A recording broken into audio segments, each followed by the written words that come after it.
Ya están en Estamos vivo. con, es una hora, ¿cierto? Dice que hay 7 espectadores en espera. Ya están. Listo, muchas gracias. Ya puedo saludar. Ya están en vivo. Es una hora, ¿cierto? Dice que hay 7 espectadores en espera. Muy buenas noches para todos. Muchas gracias por atender esta invitación del CEI de Educal. Estamos hoy con el profesor Miguel Ángel Pardo Romero. Él es directivo de PECODE, secretario de Asuntos Pedagógicos, con el profesor Luis Alfredo Gómez, que él es el secretario de Asuntos Pedagógicos de Educal. Nos acompañan en sala Jessica Joana Zapata, integrante del CEI de Educal, y les habla Luis Enrique Londoño López, director del CEI. Hoy tenemos un tema de interés para el magisterio, muy especialmente para los docentes del decreto 1278.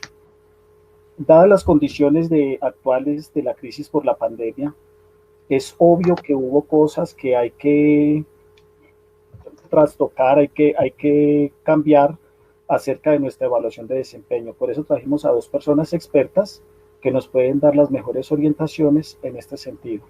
Jessica, quedamos contigo. Muchas gracias. Muy buenas noches para todos y que disfruten mucho este encuentro. Gracias.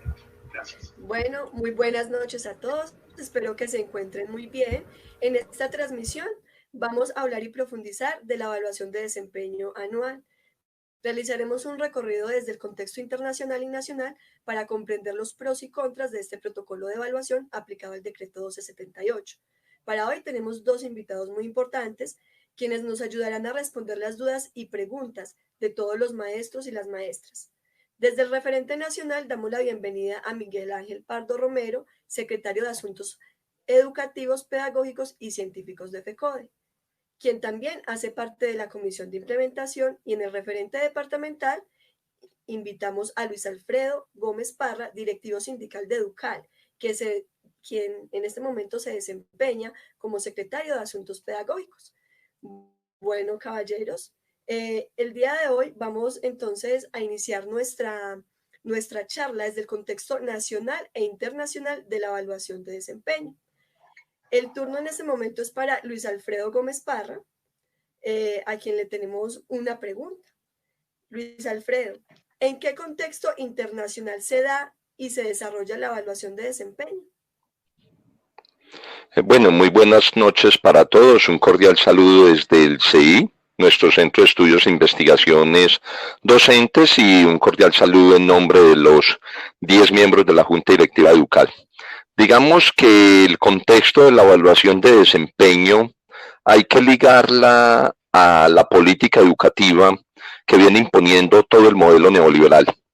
Un modelo que se viene imponiendo a través del Banco Interamericano de Desarrollo BID, a través del Fondo Monetario Internacional y a través de la Organización de Cooperación para el Desarrollo Económico, la OCDE. Y digamos que este contexto de la evaluación de desempeño no se puede mirar como un hecho aislado de la política educativa que se impone, en el sentido que cuando se hizo la malla de empalme entre el gobierno nacional de Duque con el gobierno nacional de Santos en algo que se llama la malla de objetivos de empalme del MEN, plantean como uno de los objetivos grandes que hay que atacar es el tema. ¿Y por qué digo yo la nómina en evaluación de desempeño? Porque es que atacar la nómina es atacar la evaluación de desempeño. ¿En qué sentido? En que hoy la evaluación de desempeño está ligada a la evaluación con carácter diagnóstica formativa. Entonces, en ese primer elemento nacional es que se mueve la evaluación de desempeño. Y el segundo elemento es que en esa malla de empalmes se decidió que la SDF era una especie de chicharrón que desde el gobierno nacional se tenía que resolver para poder bajar recursos a la educación y esos recursos destinasen al pago o al servicio de la deuda. En ese sentido es que el contexto internacional afecta esa evaluación de desempeño, y además porque en otro objetivo de la malla de empalme ordenada por la OCDE y el BID habla de un elemento que se llama los Game Charger. Eso quiere decir es que hay que cambiar los nuevos sistemas de financiación de la educación en Colombia. La idea es que ya no sea a través del sistema del SGP, sino que sea a través de una reforma constitucional a Ley 715 y se establezcan unos incentivos. Y esos incentivos obviamente están ligados al ejercicio del desempeño de los maestros. En el sentido de lo que la ministra Agudelo, que hoy es ministra de Educación, proponía una evaluación multimodal, multifuncional, multipropósitos, cuando era la directora de la Fundación Compartir.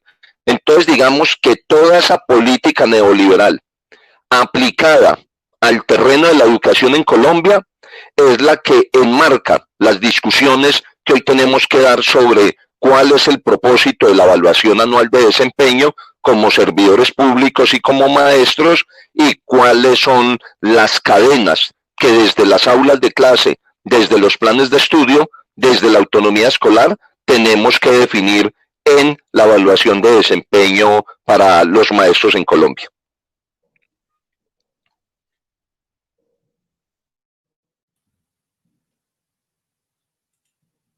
Listo, Alfredo, muchas gracias por esta importante información, para que la tengamos ahí presente y pues vamos construyendo un poco el imaginario de la evaluación de desempeño, ¿cierto? Vamos construyendo todo desde las bases. Bueno, Miguel, en este momento tenemos la siguiente pregunta.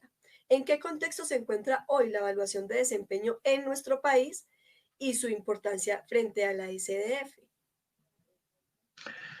Bueno, un saludo vital, pedagógico, fraternal a todo el magisterio caldense y a los otros compañeros y compañeras que nos escuchan en la diversidad de territorios del país.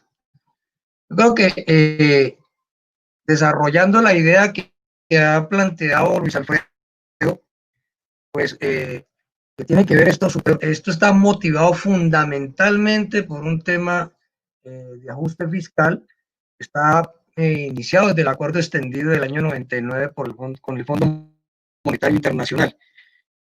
El objetivo de la evaluación, los objetivos que persigue la evaluación de desempeño, pues tiene en primer lugar unas razones de carácter fiscal, que ya las vamos a precisar, y en segundo lugar, tratar de imponer un criterio de subordinación de los maestros y maestras hacia el gobierno, so pena de que sean relevados o destituidos del cargo.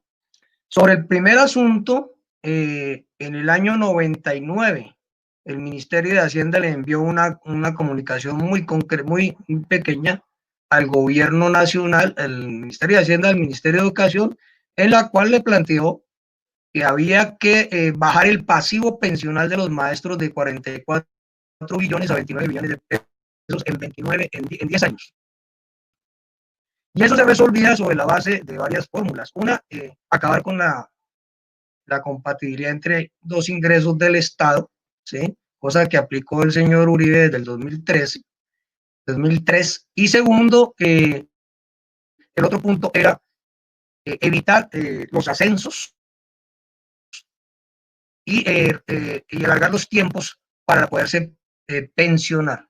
Es decir, los ascensos es lo que más tiene peso sobre el pasivo pensional, y el otro aspecto es la estabilidad de los maestros y maestras. En ese orden de ideas, habría que vulnerar una de las principales conquistas del Estatuto Docente del año 79, que era haber logrado la estabilidad. Y la estabilidad, colegas, todos y todas, no es un asunto simplemente de bienestar económico. Es sobre la base de haber conquistado en el año 79 la estabilidad, que nosotros ejercemos la libertad de cátedra y desarrollamos nuestros derechos de asociación, los derechos políticos, sin que nos cueste el puesto. Antes del año 79, perdón, este punto era, usted podía ser premio Nobel, pero no lo nombraban, sino decía si era el Partido Liberal o el Partido Conservador. Es decir, ahí hay una situación para nosotros absolutamente clave, que es el tema de la estabilidad laboral. Entonces, la estabilidad laboral no es un asunto, como dije anteriormente, de solamente un tema de bienestar, sino es un tema fundamental para que avance el conocimiento, porque se puede materializar la libertad de cátedra y el ejercicio de los derechos, y actualmente, después de la ley 115, ejercer la autonomía escolar, la democracia y el papel de los gobiernos escolares. Entonces, se puso en marcha el tema, y sobre esa base el gobierno nacional empezó toda esa ofensiva en el año 99. Nosotros hicimos 2 paros en el año 99 para evitarlo, logramos evitarlo, un paro en el 2000, logramos evitarlo, y el gobierno, como ustedes ya saben, elevó toda una serie de ajuste fiscal a la categoría de reforma constitucional en el 2001, batallamos 37 días, perdimos el paro, como ustedes saben, pero batallamos para que los maestros, los colegas que venían, que seguramente no habían terminado por la universidad todavía o estaban pensando ser maestros, no tuvieran el 1278 que tuvieron. Pero estamos orgullosos de ese paro nos costó descuento, etcétera, lo perdimos, pero estamos orgullosos de haber batallado, aunque no hayamos logrado. Entonces, ¿qué queda allí? Queda allí una evaluación, toda una serie de una evaluación de desempeño punitiva, ¿sí? Con el propósito, con el condicionante que se pierde durante 2 años seguidos, el maestro tendrá que salir del cargo, ¿sí? Y eso implica, adicionalmente, se le suma un concurso que no es para docentes, sino para todas las profesiones. Lo pasa el maestro un periodo de prueba de 1 año y una evaluación de desempeño con esta característica. Y eso tiene un propósito. Si se necesitan 27 años para tener 1.300 semanas para pensionarse, pues si usted está entrando y saliendo del sistema público, que ese es el objetivo que han pretendido, que no lo han logrado por la resistencia de las 34 filiales y de Recoder, por supuesto, pues va a ser como el tema del juego que había antes, de la vara y el premio, que a medida que usted va tratando de alcanzar el premio de las semanas para pensionarse, pues se le va alejando de la vara y no puede tomar el premio. Es decir, esta es la razón real. Y la otra, como dije anteriormente, es de subordinación, que es a través de erosionar la estabilidad laboral de los maestros para que no podamos ejercer los derechos de la libertad de cátedra, los derechos civiles, etc. Ahora bien, hay otra vía para lograr el mismo propósito, que es el impulso de los gobiernos a los colegios en concesión, ¿sí? Es decir, esto también tiene ese propósito, el propósito de que haya en unos colegios con recursos públicos administrados por los particulares, donde no rija la ley, ni el estatuto docente, ni las leyes laborales actuales, una especie de repúblicas independientes en claves dentro de la normatividad y las relaciones laborales, y ese es el otro propósito que ha tenido. Por eso es que este no es un asunto de poca monta, y por eso en el tema del estatuto docente es tan importante, pero tan importante, que los maestros entendamos que el estatuto docente no solamente indica la profesión, sino que tiene un propósito fundamental, es proteger que los maestros que trabajamos con un instrumento, que trabajamos con el conocimiento de por sí subversivo, no seamos despedidos por nuestras opiniones académicas ni nuestras opiniones políticas, y en ese sentido la estabilidad es muy importante, estabilidad que pretende ser erosionada acá. Entonces digamos que esta es la razón de la evaluación de desempeño, ¿sí? Del impulso. Y adicionalmente a ello, pues la relación que tiene con la evaluación de competencias inicialmente era entrabar más los ascensos para que los maestros no pudiéramos, para no tener efecto en el pasivo pensional. En el 2001, como ustedes saben, como perdimos el paro, nos costó 7 años de congelamiento de los ascensos en el caso de los colegas del 2277, y de ahí para adelante decir que nunca jamás, a pesar de que fuéramos categoría 14, podríamos pasar de ahí y ascender. Por eso los maestros del 2277 no hemos ascendido desde hace 10, 15 años después de ese tope. Y en el caso de los colegas del 1278, se inventaron una evaluación que es la evaluación de competencias, que significa que está elaborada con premisas fiscalistas, en la cual si tenemos 100 pesos y me dan un peso cada censo, pues habrán 100 ascensos y los demás maestros sacarán sospechosamente 79.9 en las pruebas. Y de paso, negocio redondo, queda ante la opinión pública que los maestros que hemos pasado y hemos logrado pasar con más de 6 las pruebas, pues parecemos como maestros derrotados y malos en el propósito general. Entonces, por eso lo del 2015 fue muy importante en romper la evaluación de competencias con base en los 3 criterios. No lo logramos, pero logramos romper la evaluación de competencias y estamos en el mecanismo de transición de la evaluación diagnóstica.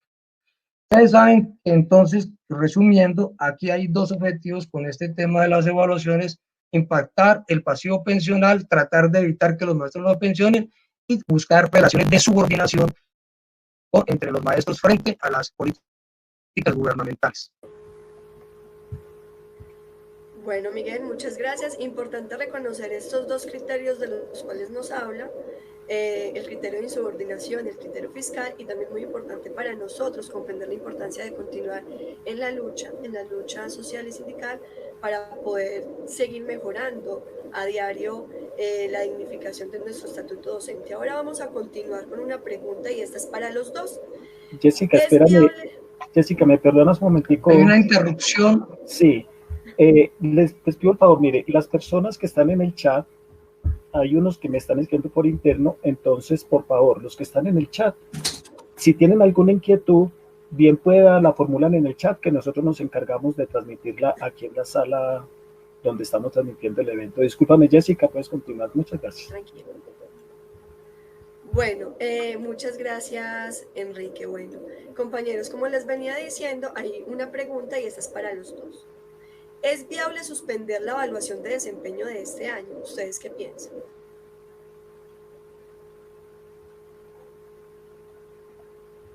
Bueno, por orden de estatura le toca a Luis Alfredo.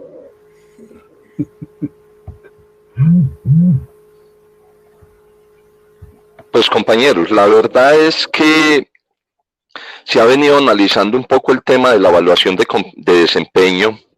Y la verdad, particularmente, yo soy de la idea que la evaluación de desempeño no tiene por qué, no tiene por qué, digamos, suspenderse. Y no tiene que suspenderse por varias razones o elementos. El primero es que los maestros venimos cumpliendo con nuestras funciones académicas y con nuestras obligaciones, digamos, laborales. Así lo ha reconocido el ministerio en sus circulares y en sus directivas, en el sentido en que los planes de estudio siguen avanzando, los contenidos siguen avanzando, y en ese sentido, digamos que lo que tenemos que hacer es ajustar nuestras contribuciones e evidencias a esta nueva realidad que tenemos hoy de atipicidad o de educación remota, porque en el fondo no hacer la evaluación de desempeño sería como si este año el maestro no estuviera o no hubiese cumplido con sus obligaciones laborales, y este año sí que las ha cumplido a plenitud, desde el desarrollo académico, desde el desarrollo pedagógico, pero no solamente desde ahí, sino también desde el desarrollo financiero, porque en el fondo la educación durante este tiempo de pandemia se ha venido avanzando, se ha venido desarrollando, es gracias a los recursos tecnológicos y económicos que hemos aportado los maestros en todo el país para poder garantizar que el acto educativo, que el proceso educativo continúe. En ese orden de ideas me parece que no es correcto ni es pertinente promover que este año no se haga evaluación de desempeño, mucho más cuando ya la mesa de implementación de FECODE ha venido avanzando en las convocatorias para los cursos de formación y para la convocatoria de la 4ª cohorte de la SDF.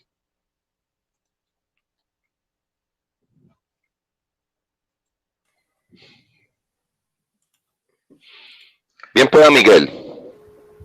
Bueno, se nos fue la anfitriona. No. No, mentiras, te estoy tomando el pelo, Jessica. Bueno, mire, de acuerdo con lo que ha planteado el compañero Luis Alfredo, mire, un asunto que nosotros hoy tenemos en una fuerte curso de discusión es que en efecto, los maestros y maestras de Colombia, perdón, los maestros y maestras de Colombia, hoy hemos asumido el reto de atender este capítulo inédito de la pandemia, por lo menos para las últimas generaciones, los últimos 100 años, con mucha creatividad y con mucho compromiso. Hoy la comunidad educativa nos reconoce ese compromiso y valora más la profesión docente. Es decir, hoy tenemos, a pesar de todo lo que ha hecho la bodeguita del régimen, hemos sido rodeados por los padres y madres de familia que hoy nos acompañan en esta posición frente a la alternancia, frente a la letal alternancia educativa. Entonces, el primer asunto es no poner en discusión lo que han tratado de poner la bodega uribista, y es que nosotros nos estamos ganando el salario como fácilmente, ¿sí? Ellos dicen que muy cómodamente, cuando lo que hemos visto son 14 horas de trabajo, incluso poniendo nuestros recursos para las comunicaciones. Este punto, nosotros le exigimos hoy al gobierno, hoy no, pues le hemos exigido, y los paros del 12 y el 13 han servido para que se abra una serie de sesiones en la cual hemos exigido al gobierno nacional que respalde mediante un acto administrativo, que puede ser directiva o circular, a los maestros y maestras para que no se convierta la evaluación de desempeño en una sobrecarga laboral y en un motivo mayor de intranquilidad a la que ya hoy tenemos con tantas circunstancias alrededor de tener la casa como una actividad multifuncional. Entonces, esa es una circular que le estamos planteando al gobierno. Ya vuelvo al tema de la circular. Es cierto que varios compañeros han planteado la suspensión, pero adicionalmente tenemos dos variables, además de la que ya planteé anteriormente. Una, hay una serie de compañeros que no tienen las dos evaluaciones de desempeño, y para nosotros es muy importante tener en cuenta el elemento, este elemento para los ascensos, o teniendo las dos, no están en este momento o están interesados en elevar los promedios respectivos. La circular que le planteamos al gobierno tiene que ver precisamente con estos puntos. El primero es que la evaluación de desempeño hace parte, pues, tiene que ser parte, tener en cuenta, este es el criterio más importante, el éxito de la pandemia, ¿sí? Y debe estar en coherencia con las modificaciones, prioridades curriculares que cada colegio, conociendo su municipio, comuna, localidad, ha tenido en cuenta, ha ajustado para atender la pandemia. No puede desconocer esta circunstancia. En segundo lugar, hemos planteado que no se puede convertir en un sinónimo de acoso y sobrecarga laboral que agrave más la salud de los educadores, precisamente en momentos en que se requiere cuidarla mucho más por obvias razones, ¿sí? Y más bien refleje el compromiso que tiene, que refleje esa circular, el reconocimiento que le hace la comunidad educativa a los maestros en la forma como ha afrontado esta pandemia. Nosotros hemos insistido en esta circular en los elementos que ya eran previos a las anteriores circulares, al anterior proceso, todos esos procesos que habíamos logrado elaborar y criterios. Menciono algunos, ustedes me dirán cuando tengamos problemas de tiempo, pero para priorizar, uno de ellos, por supuesto, es que nosotros hemos insistido en que en este proceso haya que tener en cuenta, pues si hay que revisar las evidencias acordadas inicialmente, tiene que, por razones de pandemia, porque estuvieron planeadas para un aula presencial, esta revisión debe ser sobre la base del acuerdo entre el evaluador y el evaluado. Es decir, no puede tener otro criterio, porque nosotros, como ustedes saben, siempre hemos defendido que la evaluación es un diálogo académico entre pares académicos y no una evaluación entre el jefe de personal de una empresa y un operario, donde hay unas relaciones de subordinación obvias que no corresponden a lo que es un colegio y lo que marca la misma la misma academia. Entonces, este es un punto para nosotros clave, recordando que a pesar del carácter punitivo original que tiene la evaluación de desempeño, nosotros hemos señalado que esa evaluación de desempeño en todo caso tiene que ajustarse y reconocer los artículos de la Constitución Política correspondientes a las condiciones dignas de trabajo, al debido proceso, la libertad de cátedra, al buen trato y por supuesto tener en cuenta en este caso lo que dijimos de los ajustes que en el marco del gobierno y la autonomía escolar se hicieron para atender la pandemia. Luego, como ustedes pueden apreciar, aquí hay una serie de criterios para nosotros supremamente claves. Es evidente que nosotros decimos que si ya hay acuerdo sobre lo primero, pues deben tenerse en cuenta los momentos antes de la pandemia que ya fueron desarrollados y en el reconocimiento del proceso de evaluación y discutir sobre los que requieren modificaciones siempre y cuando sea acordado. Nosotros tenemos también que recordar en ningún caso las evidencias pueden ser impuestas de manera unilateral. Por ejemplo, en algunas partes hemos observado que hay una presión irregular, sin sustento académico y sin sustento pedagógico, por grabar las clases, ¿sí? Aquí toca tener, le hemos dicho al gobierno que toca tener en cuenta la sentencia C-748 del 2011 que establece que las aulas son espacios semiprivados y por lo tanto pues no deben grabarse las clases, por lo menos con un criterio que no tenga sustento académico, pero en el caso de ahora le recordamos que los espacios son las casas y estos espacios son privados.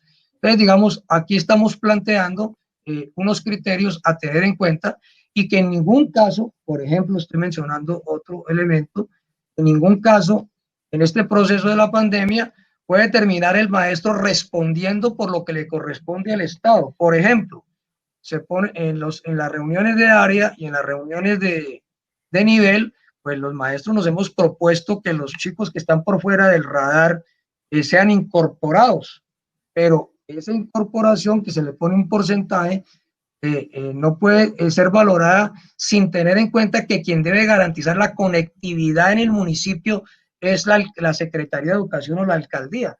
Entonces no puede decirse, no alcanzaron el porcentaje propuesto para incorporar chicos o evitar la deserción, pero el municipio no tiene en cuenta que no aportó las tecnologías de la comunicación. Por el contrario, lo que hay que tener en cuenta es reconocer que allí ha habido un proceso de mucho compromiso que incluso ha costado los maestros de nuestros propios recursos. Nos hemos propuesto comunicarnos con los chicos y chicas, con los alumnos en este proceso educativo.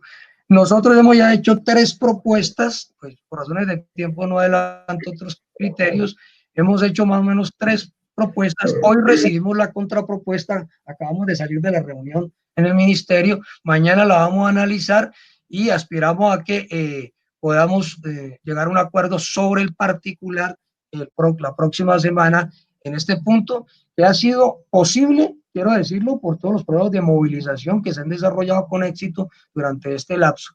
Debo terminar diciendo un argumento adicional, que es que para nosotros es muy importante también no dar un elemento más que implique una traba para el proceso de ascensos, que hoy, como ustedes saben, se convierte en un pulso dado que el gobierno está planteando que no quiere convocar hacer la próxima convocatoria de ascensos. Ahí estamos en este momento, colegas.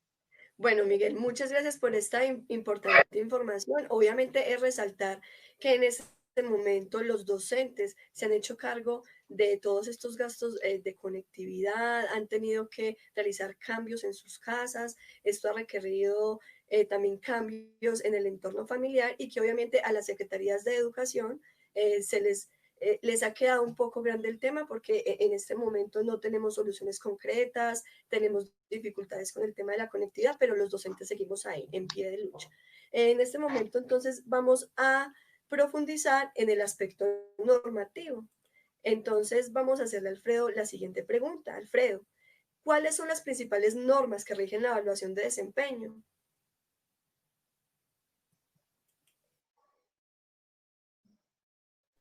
Digamos que la evaluación de desempeño está arreglada por algunos elementos normativos, que la primera que podíamos destacar es la guía número 31, que ha venido expidiendo el Ministerio de Educación Nacional. Esa es como el primer referente donde está contemplada como toda la estructura, digámoslo, metodológica para poder hacer el proceso de la evaluación de la evaluación de desempeño.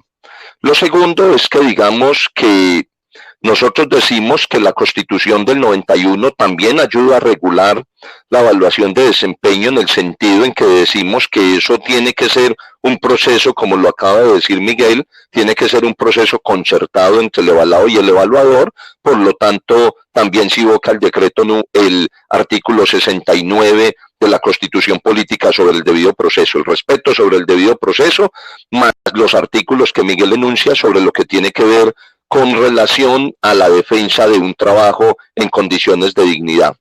Obviamente, pues se desarrolla el artículo número 67 también de la Constitución Política.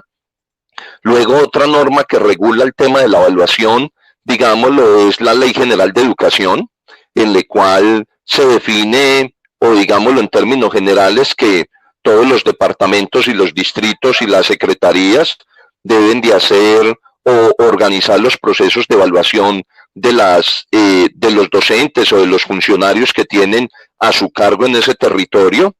Luego, posteriormente, aparece, digamos, en la Ley 715, ¿cierto?, que aparece la expedición del nuevo régimen de carrera docente. En ese sentido, va regulando un poco cómo es el ejercicio de la carrera docente. Posteriormente aparece pues el decreto 1278 del 2002, donde en su capítulo segundo define todo lo de la carrera y es el escalafón, y define lo que decía Miguel cuando dice que la evaluación es punitiva, en el sentido que el artículo 24 expone claramente que el maestro puede ser excluido del escalafón docente si llegara a perder 2 evaluaciones consecutivas. Luego específicamente aparece el capítulo 4, ¿cierto? El decreto 1278 en su artículo número 26, donde claramente está definido el que se debe realizar la evaluación de desempeño, pero aclara que esa evaluación de desempeño debe ser en el marco de sus funciones. En ese sentido está, y los invitamos a consultar, pues el artículo 28, donde están los objetivos de la evaluación, el artículo 29, donde está definido los principios que debe tener la evaluación de desempeño, y el artículo 30 nos define, digamos, los alcances que tiene la evaluación de desempeño. En ese orden de ideas, pues reposemos un poco sobre el tema de la evaluación de desempeño en el 1278, y es que manifiesta que debe hacerse terminado el año escolar, ¿cierto? O aquella persona que mínimamente haya estado durante 3 meses en el sistema educativo. Luego el artículo 33 define los instrumentos de la evaluación. En ese sentido, entrega unas pautas para poder diseñar, digamos, las evidencias que los maestros pueden entregar, y el artículo 34 define cuáles son los aspectos a evaluar. Eso es más o menos lo que contempla el decreto 1278, pero no quiero cerrar sin decir que el artículo 36 del decreto 1278 define claramente cuáles son las consecuencias de los resultados que tienen las evaluaciones, en ese entonces que se hablaba también de evaluaciones de competencias, pero que aplica todo el tema de evaluaciones de desempeño. Posteriormente, en el 2007, aparece el decreto que reglamenta la evaluación de desempeño, que es el decreto 3782 de 2007. En su artículo segundo define qué es la evaluación de desempeño, donde plantea que es el cumplimiento de las funciones y responsabilidades inherentes al cargo, que debe evaluar las fortalezas y los aspectos a mejorar por parte de los docentes, y que está dividido en competencias tanto funcionales como competencias comportamentales. Luego el artículo tercero define los propósitos de la evaluación, que ya los había retomado el artículo del decreto 1278. Define los principios y los periodos para el proceso de evaluación, como también define los responsables dentro del ejercicio de la evaluación de desempeño. Digamos que en términos generales ese es como el marco, digamos como el marco jurídico o el marco normativo en el que se desarrolla la evaluación de desempeño. Y como para ir también, Jessica, dando respuesta un poco a algunas preguntas que han habido en el chat, en el siguiente sentido, Jessica, y es que alguien pregunta que qué es lo que ha hecho FECODE o que se ha modificado en la evaluación de desempeño para este año. Pues les cuento, maestros, que el gobierno nacional, digamos, expidió el decreto 491 en el marco de la pandemia y posteriormente la Comisión Nacional del Servicio Civil expidió la resolución número 009, en la cual le orienta a las entidades territoriales que en el marco de ese decreto 491, en el artículo 5º y en el artículo 15, expide o habla claramente que debe hacerse un proceso de resignificación de esas contribuciones y de esas evidencias, debido a que se pactaron, como Miguel también lo decía, se pactaron unos cuadros de contribuciones, se pactaron unos cuadros de evidencias para para un ejercicio académico regular y tradicional como se venía haciendo. En ese sentido, la resolución 139-6 del 16 de enero del 2020 define un calendario, define un cronograma de actividades que debe cumplir tanto evaluado como evaluador a través del año escolar, vuelvo y reitero, para unos tiempos de normalidad, pero la Secretaría de Educación el 24 de septiembre expide la circular número 16, donde determina que al 30 del mes de octubre se deben cargar absolutamente todas las evidencias y todas las contribuciones a la plataforma del sistema lógico humano, desconociendo que estamos en un tiempo de atipicidad y que esa atipicidad precisamente la está contemplando el decreto 491 del gobierno nacional y la circular 009 de la Comisión Nacional del Servicio Civil. Digamos que en términos generales, profesora Jessica, ese es como el marco normativo en el que nos estamos moviendo, estando a la espera de que el Ministerio de Educación Nacional imparta una orientación para la evaluación de desempeño en este marco de pandemia, en este marco atípico.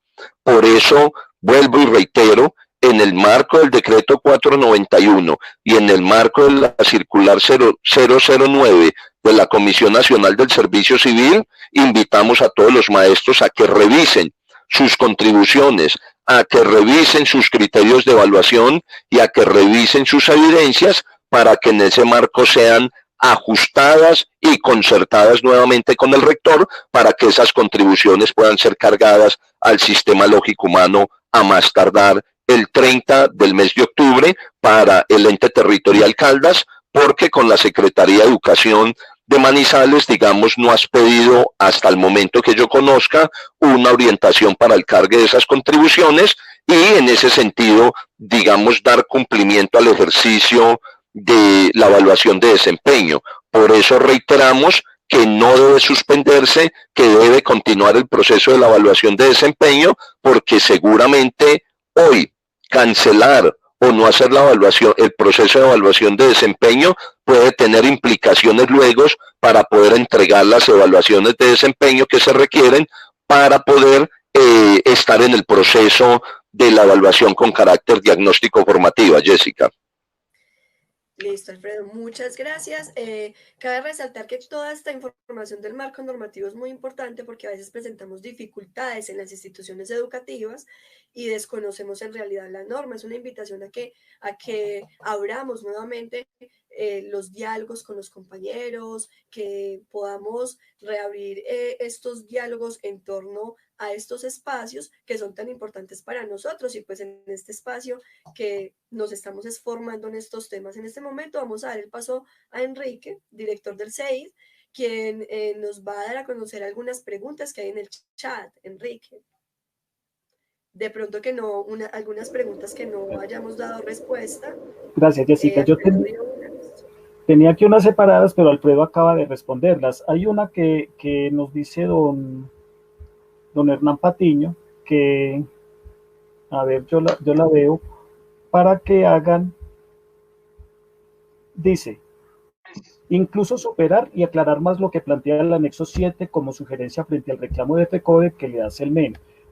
Profesor Miguel Ángel Pardo, ¿nos puede ilustrar sobre el anexo 7 de las sugerencias que hace FECODE al MEN? Muchas gracias. Bueno, yo creo que yo hice ahora referencia precisamente a las propuestas que le estamos haciendo en este momento al gobierno nacional, a los criterios que estamos planteando para que los maestros sean respaldados por una directiva o circular del ministerio en los elementos garantistas. Entonces, creo que si hemos de insistir en ellos, pues para el efecto en este momento, nosotros creemos que la orientación de la Comisión Nacional del Servicio Civil, por ejemplo, en materia de suspenderla o aplazar, no, ellos hablan más de aplazar la evaluación, pues no tendría sentido, dado que precisamente es muy importante que, como lo mismo los compañeros en el chat lo han dicho, como lo hemos expresado nosotros, hoy lo que hay que expresar y lo que no hay que dejar pasar es precisamente que se exprese en la propuesta de circular precisamente el reconocimiento a los maestros y maestras por la forma que hemos asumido, dije al principio, este reto en medio de una adversidad enorme debido precisamente a todos los brutales recortes que ha hecho el gobierno y hemos asumido con creatividad. Entonces nosotros con creatividad y mucho compromiso han tenido los efectos que los compañeros han relatado ahí en el chat. Entonces es en el contexto de ahora y no en frío después que nos digan que ahora sí hacen la evaluación de desempeño, ¿sí? Es en el contexto de ahora en la pandemia en la cual queda absolutamente claro lo que los maestros y maestras hemos hecho para afrontar esta circunstancia. Entonces digamos, eso es lo más importante en este momento para tener en cuenta, adicionalmente a lo que ya expliqué al principio de la sesión, en la cual señalo que nosotros le proponemos más o menos unos 19 criterios, de los cuales destaqué los criterios que hemos señalado de tener en cuenta para esta evaluación el contexto de la pandemia y estar en coherencia con, reitero, las modificaciones que han hecho los colegios en el marco de su autonomía y su democracia y los gobiernos escolares para poder atender la pandemia. A nosotros parece que precisamente ese es el criterio fundamental que hemos insistido, además de los que yo había expresado anteriormente. Ahora bien, siempre habrá que recordar que nosotros antes de la pandemia o en la pandemia, para nosotros debemos entender que siempre la evaluación de 78 tiene un carácter, explicamos, de carácter punitivo, ¿sí?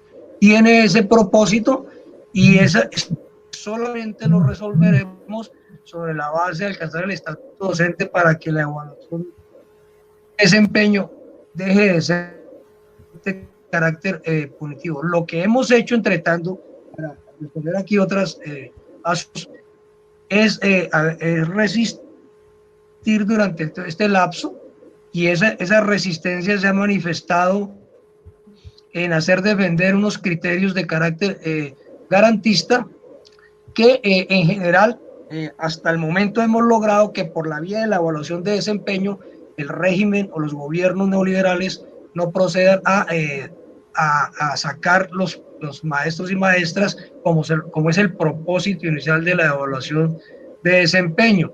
En ese sentido, para nosotros sigue siendo absolutamente clave los criterios que hemos manifestado, especialmente el que la evaluación de desempeño es un diálogo académico y formativo, como también un ejercicio crítico de los procesos educativos de los colegios, que es en común acuerdo en el proceso de evaluación completamente entre el evaluador y el evaluado, para nosotros es absolutamente necesario reiterar que a pesar de la pretensión de los gobiernos del carácter punitivo que le dan le otorgan a la evaluación de desempeño, esta no puede estar por encima de la Constitución, y complementando lo que decíamos antes con Alfredo, especialmente señalar los artículos 4, 23, 25, 27 y 29 de la Constitución Política, está por encima de cualquier decreto, así sea decreto ley como en este caso, que se refiere a las buenas condiciones, al buen trato, al derecho de petición, a las condiciones dignas de trabajo,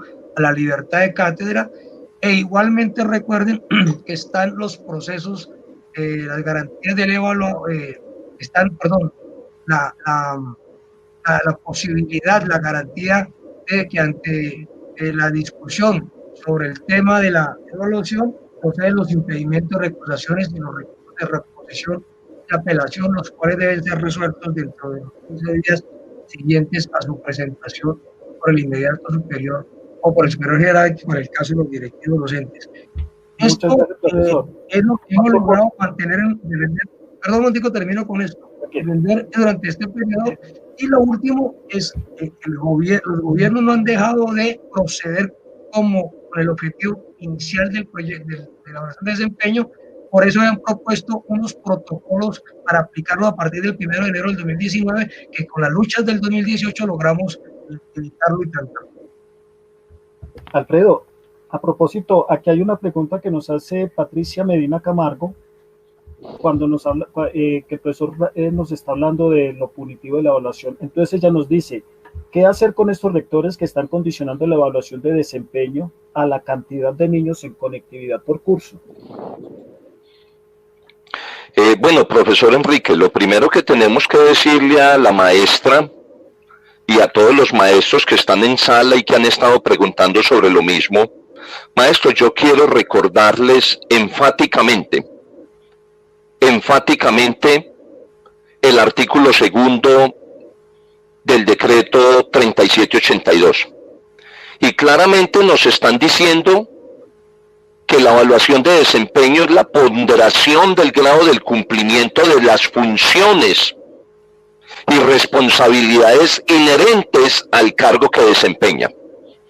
¿Eso qué quiere decir, maestros? Es que se debe verificar el quehacer profesional del maestro, donde se identifiquen las fortalezas y los aspectos a mejorar, mediante la valoración de sus competencias funcionales y comportamentales. Eso en buen romance, ¿qué quiere decir eso, maestros? Es que a mí me evalúan en el marco de mis funciones.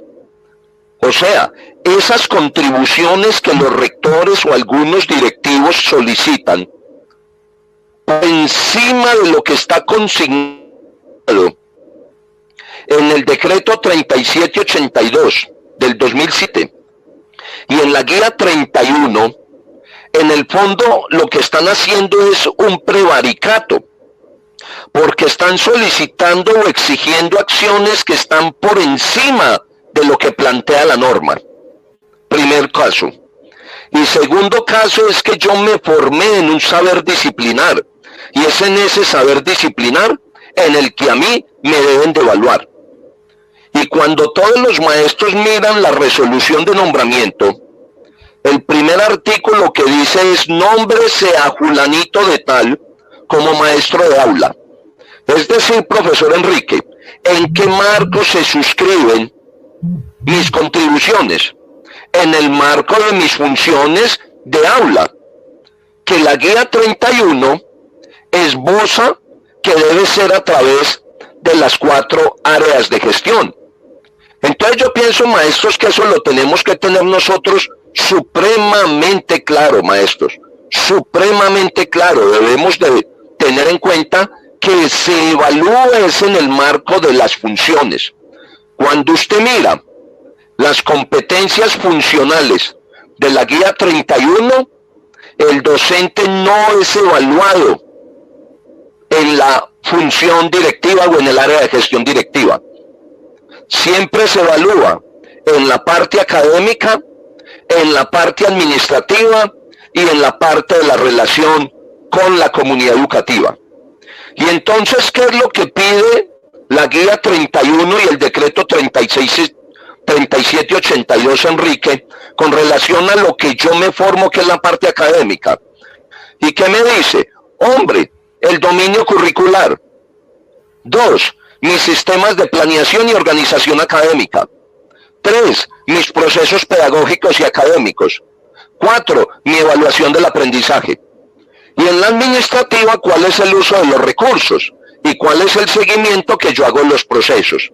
Y en la parte comunitaria es cuál es la comunicación institucional que yo tengo desde mi quehacer como maestro con la relación de mis estudiantes y mis padres de familia y la comunidad en la cual se encuentra en el contexto esa institución educativa. Y además, cuál es la interacción mía y de mi institución con mi entorno para las competencias funcionales. Porque ya ustedes saben que en las competencias comportamentales yo elijo 3 de esas. Ahora, ¿qué es lo que quiero también recordar, maestros? Frente a la evaluación de desempeño, que ya hemos dicho hasta la saciedad, es un proceso concertado, no es un proceso impuesto, es un proceso concertado en el marco de mis funciones. Aparece en el decreto 3782 que si yo no estoy de acuerdo con la evaluación, puedo interponer un recurso de reposición contra el rector. Y que si no acepta y no somos capaces de consensuar la evaluación, de ponernos de acuerdo, me queda el recurso subsidiario de apelación ante el ente territorial. Eso está claramente consignado en el decreto 3782. En ese orden de ideas es que nosotros tenemos que avanzar en ese proceso. El rector a usted no le puede pedir cosas que no estén dentro de su función, que no estén dentro de la norma, que no estén dentro de las competencias a evaluar en la guía de desempeño. Que es que a mí el rector me exige que tengo que mi desempeño depende de la relación en este tiempo de la pandemia, de los resultados de todos los estudiantes con relación a la entrega de todas las actividades escolares. Pues no, porque es que usted, ¿qué hace? Diseña y planea su acto educativo, pero usted no tiene cómo garantizar que el 100% de esos estudiantes tengan que responder a ese llamado educativo que usted hace. Porque volvemos a la discusión que decía entonces Miguel, hace rato. Es una obligación del Estado garantizar el derecho a la educación. Pero resulta que el Estado lo único que no garantiza ahora es la financiación adecuada para sostener el acto educativo. Y se dedicó a administrarnos el currículo. Mientras nos administra el currículo y nosotros, muchos maestros, aplican lo que el gobierno nacional exige, después nos van a decir que entonces la evaluación de desempeño del maestro no merece 90, 95, 100 puntos, que porque efectivamente tiene que dejar algo para el mejoramiento. Y entonces la pregunta mía es, o a veces que es lo que yo discuto con los maestros, ¿cómo es posible que a un maestro, Miguel, le vaya mal en la evaluación de desempeño y a la institución en la autoevaluación institucional siempre esté sobre 90 y 100 puntos y los maestros en su evaluación de desempeño sobre 70, sobre 72, sobre 75? ¿Cómo le puede ir bien a una institución educativa en la autoevaluación, pero le va mal a los maestros en la evaluación de desempeño cuando los maestros aportan en grado sumo al sostenimiento de la institución educativa y a potenciar, valga la redundancia, las potencialidades en educación? En ese sentido, yo termino esta pregunta, profesor Enrique, en manifestarle, primero, que es un proceso concertado. 2, que no es un proceso en el cual el otro termina subordinando al otro, que es el objetivo que tiene la evaluación de desempeño. Que usted tenga que callarse por la evaluación de desempeño, que no pueda pronunciarse, que no pueda participar, que no pueda disentir. No, hoy el acto educativo se ha garantizado gracias a los maestros y no gracias a los estudiantes. Y y no gracias al Estado. Entonces la pregunta que yo le hago a los maestros es la siguiente: ¿cómo me van a evaluar a mí esos resultados de los estudiantes? Y es que la alcaldía de Manizales o el departamento ya le entregó un recurso tecnológico al estudiante con conectividad, un computador con conectividad, una tablet con conectividad para poder garantizar el acto educativo si muchos maestros estamos pagando planes de datos de estudiantes para que no deserten y queden dentro del proceso educativo. O sea que la educación es la que promueve la deserción escolar por no atender la financiación de la educación, y ahora terminan los maestros pagándole a las instituciones educativas con la evaluación de desempeño el no cumplimiento de las metas institucionales cuando el Estado no responde por lo que le toca. Entonces, en ese orden de ideas, es un proceso concertado, no es un proceso impuesto, y si el rector no me valora en las condiciones que yo creo, pues simplemente hago el recurso de reposición y hago el recurso de apelación, si me toca hacerlo, porque mi evaluación es en el marco de mis funciones. Inclusive, la actividad sindical hace parte de mis funciones porque estoy afiliado a un sindicato de maestros, al cual tengo derecho. Y esas actividades sindicales también las puedo colocar como contribuciones y las puedo colocar como evidencias en el proceso educativo del año que transcurre en cada vigencia del año escolar. Bueno, Muchas gracias, Alfredo. gracias. Para que Jessica entre en la última parte de este conversatorio, vale aclarar a los asistentes, gracias Alfredo por mencionarlo, esto no es un trabajo virtual, esto no es cierto que estemos en virtualidad. En este momento lo que estamos es los profesores, los maestros estamos desde nuestros hogares liderando un trabajo, y nosotros estamos poniendo de nuestros recursos, cuidando de que los estudiantes no deserten. Y aquí hay preguntas donde dicen que hay rectores donde están exigiéndole a los profesores que si el estudiante le está desertando, entonces eso le va a mermar en la calificación. Jessica, puede entrar con la última parte. Muchas gracias. Bueno, muchas gracias a todos. Me disculpo, ahorita tuve dificultades de conectividad, pero bueno, es muy importante este diálogo que se está dando porque nosotros debemos reconocer cuáles son en realidad nuestras funciones docentes y no dejar que estas contribuciones desborden en realidad nuestras funciones como docentes de aula. En este momento tenemos una pregunta.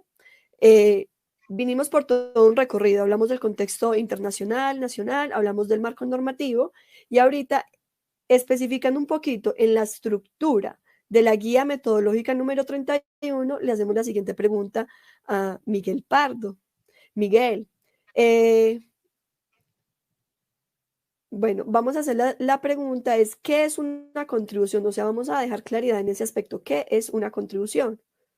Sí, o en ese momento nos puede resolver la duda Alfredo. Bueno. Ah, ya. Listo.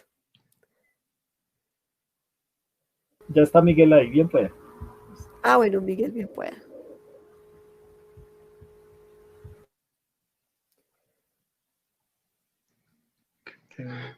Miguel, bien pueda, darle y ahorita sigo yo, bien pueda. ¿Qué es una contribución, Miguel? No tiene sonido, Miguel, para que conecte el micrófono. Active el micrófono. El micrófono.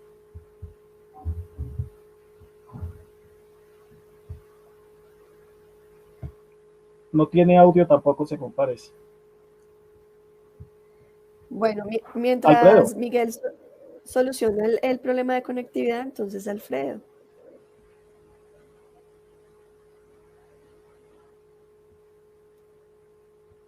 Bueno.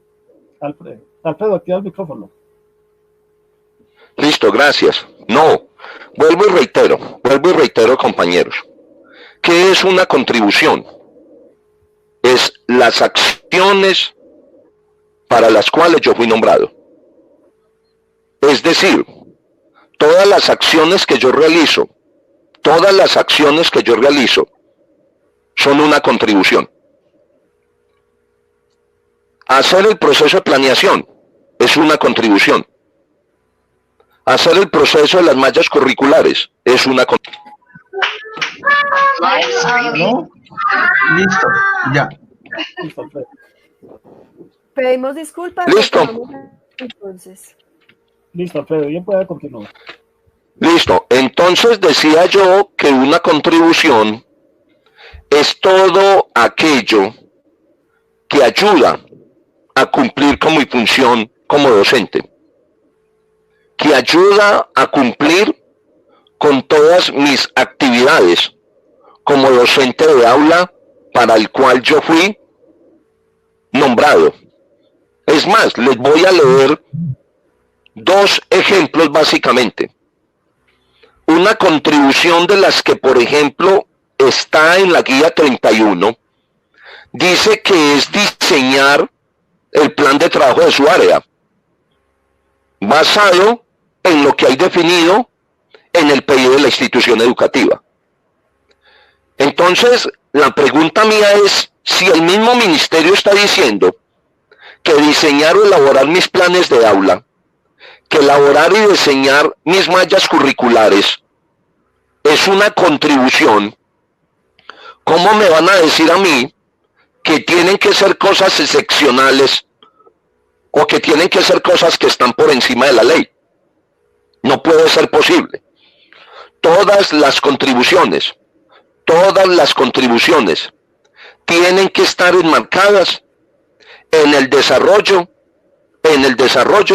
de mis actividades escolares. Reunión con el grupo o con el área mío, eso es una contribución porque hace parte de mi desarrollo laboral y de mis obligaciones laborales. Una contribución es entregar los boletines escolares. En eso voy evidenciando yo la planeación de mis áreas y de mis actividades escolares. Entonces yo quiero reiterar eso, maestros. Una contribución es todo aquello que permite evidenciar todas y cada una de mis actividades como docente. Esas son contribuciones. Todo lo que tenga que ver con el desarrollo de mis actividades escolares. Bien pueda, Miguel. No, suficiente ilustración, mí, como se dice. Tuve problema aquí con el audio, Miguel, pero el que se puede escuchar. Bueno, como Alfredo nos aclaró que es una contribución, queremos en este momento que nos aclares una duda. Por ejemplo, revisando la guía número 31, al menos en 11 ocasiones aparece la palabra concertar, y es una palabra que está muy de moda en el departamento de Caldas, puesto por la última circular que salió esta semana. ¿A qué hace referencia en el marco de la evaluación esta palabra? Te escuchamos. Yo creo que por eso nosotros necesitamos... ¿Sí, me oyes? Le escuchamos bien, sí, Miguel. Sí, perfecto. ¿Aló? Le estamos escuchando, Miguel. ¿Me están oyendo? Ah, bueno, listo. Bueno, precisamente eso es lo que nosotros en este momento siempre reiteramos y precisamos. De ahí que queremos que en esta circular que estamos discutiendo con el gobierno, el tema de la concertación no suene a democracia participativa, todos participan, pero yo decido. El tema de la concertación, el tema en este caso que nosotros queremos insistir en el criterio que reiteramos y que está incluso consignado, como me planteó el compañero ahora sobre el tema del anexo 7, ¿sí? Es precisar más ahí porque ahí dice que será acordado. Nosotros queremos que quede con claridad, es acordado entre el evaluador, reiterar, entre el evaluador y el evaluado, y en eso nosotros le agregamos, eso seguramente no lo van a querer poner allí, porque esto es un diálogo académico y pedagógico, pero para nosotros entre pares académicos y no entre subordinados.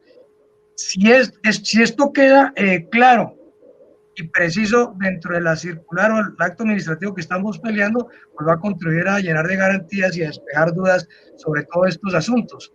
Porque aquí hay más de un creativo, ¿no? Hace poco estuve en un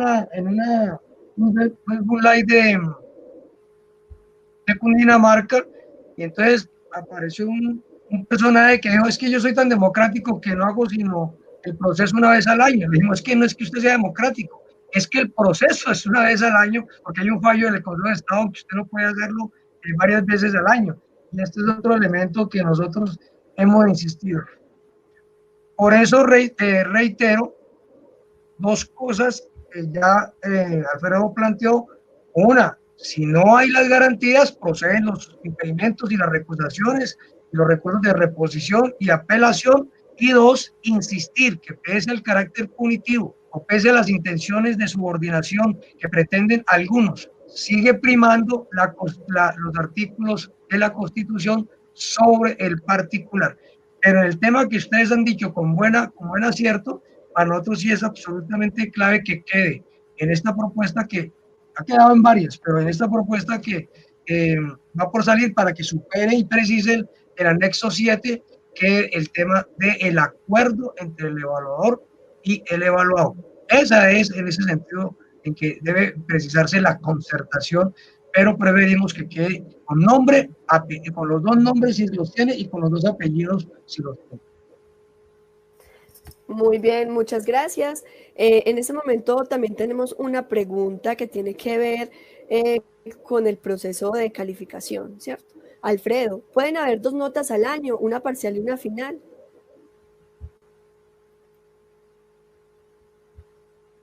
Ahora fuiste tú. El sonido, Alfredo. Alfredo.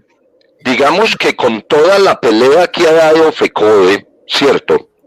Porque es que a veces los maestros sufrimos como de amnesia senil. Se nos olvida lo que nuestra Federación Colombiana de Educadores ha venido ganando y ha peleado por las garantías laborales del magisterio y la defensa de la educación pública, porque defender la educación pública es defender las garantías laborales del magisterio, y defender las garantías del magisterio laborales es defender la educación pública. El Consejo de Estado, ¿cierto?, en sentencia del 25 de febrero del 2010, ¿cierto?, digo el expediente si les interesa, expediente 11-001-03-25-2008-0007-00, donde el magistrado ponente fue el doctor Hernando Álvarez Ardila. Anuló las expresiones de primera valoración, segunda valoración, que venían contenidas en el artículo 20, ¿cierto? Y el término de dos valoraciones que estaban consignadas en el artículo 20 y 21 del decreto 3782.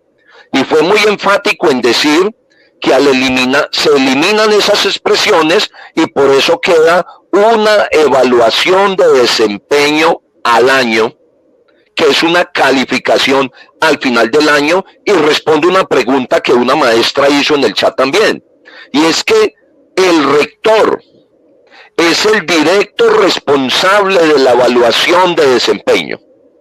Por eso, cuando ustedes van y ven en el artículo número 11 del decreto 3782, es claro en decir quién es el responsable en el proceso de evaluación, y es el señor rector, que lo debe hacer según el literal A, en un ambiente de confianza, de respeto, de comunicación efectiva, que facilite el proceso de la evaluación.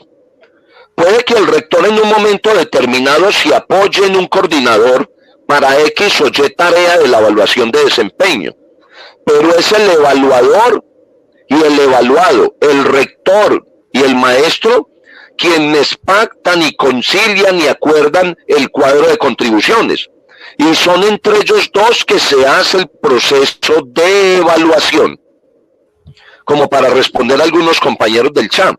Entonces, en ese orden de ideas, es que es solo una evaluación en el año. Esos conceptos de primera valoración, segunda valoración, dos valoraciones, una vez que existan vacantes, fueron derogadas o fueron declaradas no exequibles por la sentencia del 25 de febrero del 2010. Y respondo una pregunta que también hacían en el chat, perdóname Miguel, Joanita y Enrique. y es que la evaluación, dice el artículo 22, notificación de la evaluación. Concluida la evaluación, el resultado debe ser notificado personalmente al evaluador. Por eso, antes de que termine el año escolar, debe usted, maestro, dejar firmado el protocolo de evaluación, que es el anexo 7. Los protocolos de evaluación tienen que quedar claramente firmada entre el docente, entre el rector que evalúa y el evaluado. Deben de aparecer claramente las firmas y los nombres completos de los dos, y debe de quedarle a usted una copia, porque en el mismo protocolo, en el capítulo 7 de ese quinto de ese protocolo, dice constancias de notificación.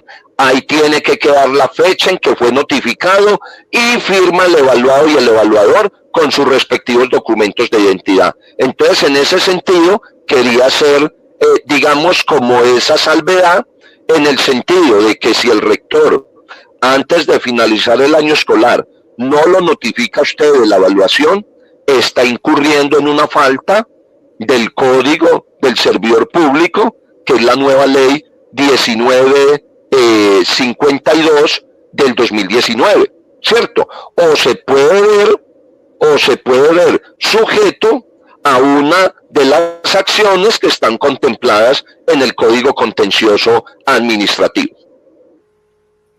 Alfredo, yo creo que adicionalmente hay que insistir que incluso el mismo gobierno nacional, en el anexo 7 que citaba el compañero, señala que los protocolos de evaluación de desempeño laboral aprobados por la Comisión Nacional de Servicio Civil no serán modificados, ya que la modalidad de trabajo en casa permite evidenciar las competencias a evaluar en el personal docente y en el personal directivo. Y creo que adicionalmente hay que insistir en que el objetivo sigue siendo el de la evaluación, pues la ponderación del grado de cumplimiento de las funciones y responsabilidades inherentes al cargo que desempeña y del logro de resultados a través de su gestión. Entonces, todo lo que está establecido para el efecto en la del 1278, en los libros reglamentarios y formatos establecidos y aprobados por el gobierno escolar en el marco del PEI, todo esto debe mantenerse, y la evaluación pues no quiere decir que no conozcamos que se está pretendiendo ser un mecanismo de presión para romper pues en este momento la cuarentena, o para asumir largas jornadas o sobrecargar laboralmente a los docentes, o reemplazar todo esto con formatos o procesos que no corresponden a lo que ya está pactado o a los que se debe pactar. Por eso insistimos que las evidencias deben ser acordadas entre el evaluador y el evaluado, y por supuesto ese es el punto central en esta discusión. Todo eso lo tratan de hacer para mucho más previsión a lo que el anexo 7 del gobierno que ya conocemos, pero que precisamente por las dudas que están, y porque es importante que más que un anexo sea un acto administrativo, que es lo que estamos insistiendo. Si el gobierno, pongamos, esta semana no nos ponemos de acuerdo, pues tendremos que considerar, o que tenemos que también decirle a los compañeros, estamos incorporando varios asuntos, precisando varios asuntos del anexo 7, teniendo en cuenta los criterios garantistas que hemos defendido desde las primeras evaluaciones hasta la fecha, y que han sido un desarrollo de los criterios que hemos defendido a nivel de las 34 filiales y de FECODE. Todo eso lo estamos tratando de dejar y volcar en este acto administrativo. Aspiramos que así sea, pero si no ocurre, pues tendremos que considerar otras propuestas que en su momento, pues si llega el momento, nos corresponderá plantearle al magisterio y por supuesto al gobierno, en el marco de las movilizaciones que estamos planteadas para el 20 y 21 de octubre. Bueno, entonces recogemos los temas más importantes que vimos el día de hoy. Vimos cómo se enmarca la evaluación anual de desempeño en el contexto internacional, nacional. Obviamente también comprendimos la importancia del marco normativo y como docentes reconocerlo y estudiarlo para poder solucionar los inconvenientes que tengamos o simplemente hacer valer nuestros derechos. También les agradecemos a los invitados el día de hoy por todo lo que nos apoyaron hoy para resolver las dudas e inquietudes de los maestros y las maestras del departamento de Caldas y la ciudad de Manizales. Les agradecemos mucho, llegamos a unas conclusiones muy importantes, obviamente reconocer el manual de funciones, reconocer las funciones docentes, ¿cierto? Y obviamente reconocer cuáles son en realidad los aspectos que nos pueden servir como contribuciones. En este momento damos por terminada la sesión, sí señor. Sí, no, un simple asunto, reiterar que el gobierno tiene las intenciones de modificar los protocolos actuales, y eso se expresó en la propuesta de protocolos que pretendía aplicar a partir del 1 de enero del 2019, que logramos parar, repito, con las movilizaciones del 2018. Pero ahí es donde están expresadas las intenciones del gobierno, las cuales no ha desistido. Y creo que eso hay que resaltarlo, porque el gobierno sí tiene una intención, lo que planteaba Alfredo al principio, y es la intención sobre la planta docente. Yo creo que este es un asunto que nosotros tenemos que tener en cuenta. No le sirve mantener una planta docente que tenga la posibilidad de pensionarse, así sean los términos que hoy se pensiona el 1278. Y esto es un asunto que toca estar alerta en estos tiempos de pandemia, y seguramente cuando retornemos a la pandemia, y la importancia de seguir e intensificar la lucha por el estatuto docente para acoger las propuestas que de la federación se hicieron en los congresos de FECODE en Medellín y en Paipa, sobre el carácter no punitivo de la evaluación de desempeño. Miguel, a propósito de ese tema, a ver, como para información de nosotros los del 1278, esos nuevos protocolos que en el 2018 nos mandaron, pues que nos alertó a todos, podríamos decir que están suspendidos o derogados, porque también hay una que estaba suspendida en el 2021.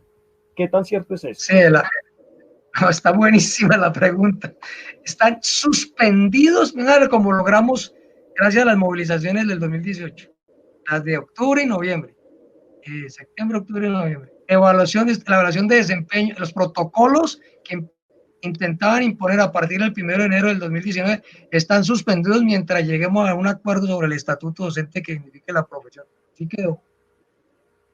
Para precisión del asunto, pero ustedes saben que uno nunca debe estar, uno tiene que estar aquí con el ojo abierto, porque más que lo alargamos, porque el punto aquí es todo esto que está haciendo el gobierno para hacernos retornar sin condiciones a los colegios y sin condiciones a los colegios y en pleno de la pandemia, pues no tiene sino un objetivo soterrado, y es que los maestros, ante la eventualidad de enfermarnos o de morir, renunciamos. Miren que todo va a reducir la planta y a evitar que la planta, la gente se pensione, o los que ya están pensionados. Por eso hay una presión sobre los 58.000 maestros mayores de 60 años, una discriminación que no aceptamos. Es una presión para que renuncien, porque es un conjunto de maestros que tienen unos derechos, pero también tienen una experiencia de lucha.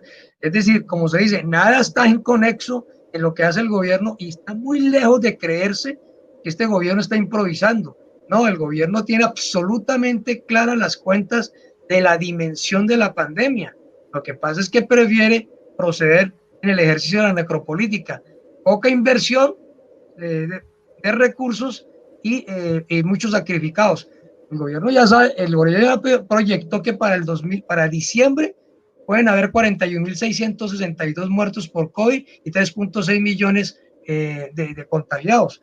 Entonces, y aún así presiona el retorno a clases presenciales. Entonces, ¿cuál es la razón de eso?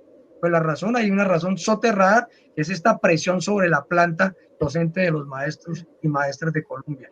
Ese es el punto de fondo que une todos estos asuntos. Y yo le interrumpo ahí. Lo contradictorio es que nos exigen a los maestros retornar a la presencialidad bajo el modelo de alternancia, pero el Congreso sigue sesionando virtualmente.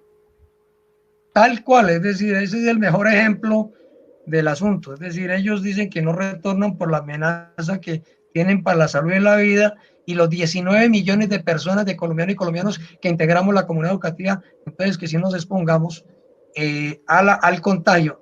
Es el ejercicio de la necropolítica por parte del régimen de Duque, que simple y llanamente significa que desde el poder se define quién vive y quién muere.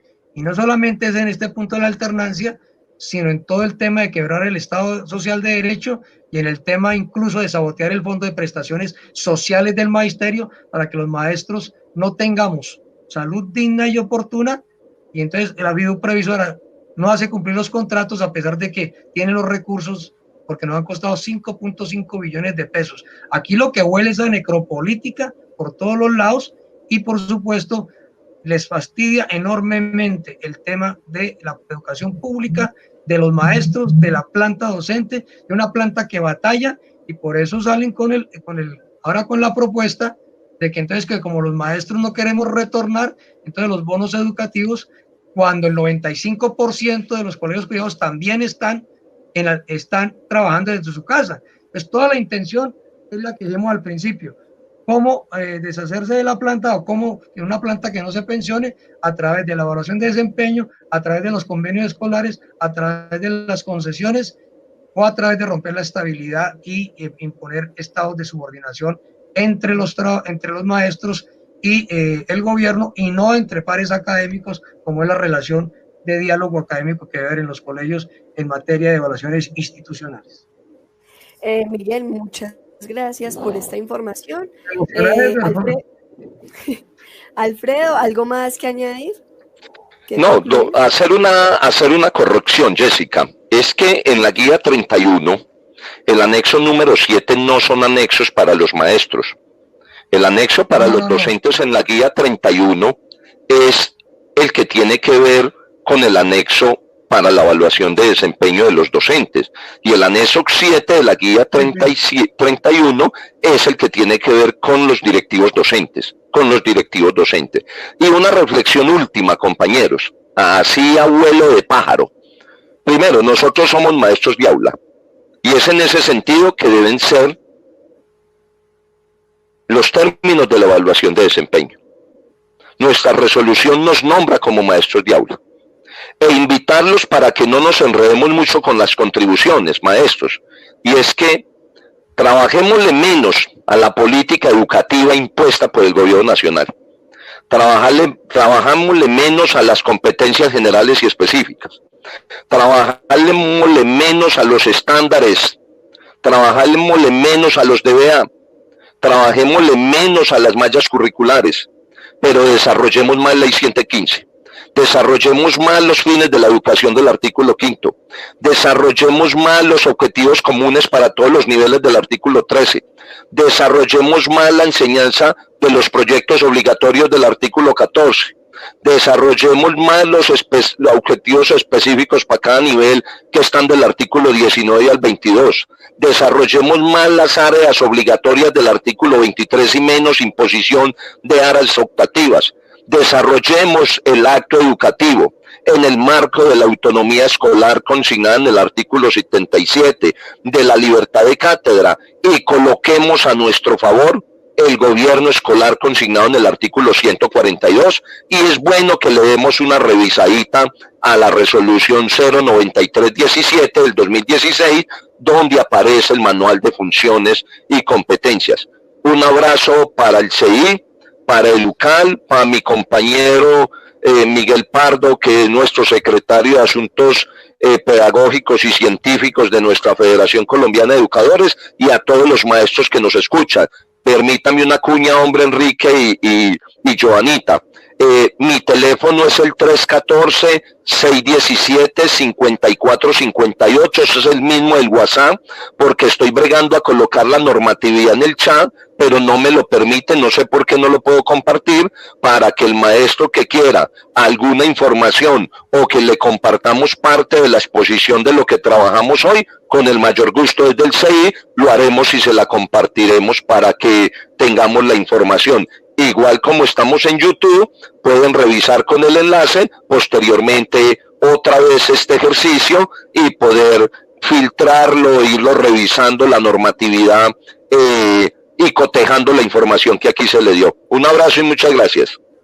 Muchas gracias. Bueno, Entonces, abrazos Rick, fraternales a todas las mujeres de ambas vitales y sobre todo insistir primero la vida y la salud, el derecho a la educación en condiciones dignas.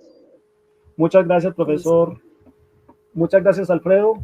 Muchas gracias a todos los asistentes, los que están en el chat, los que nos estuvieron escribiendo. Gracias al profesor Miguel Ángel Pardo. Muchos éxitos en esa función en FECODE y muchas gracias por su acompañamiento hoy con el Magisterio Caldense. A todos, muy buenas noches.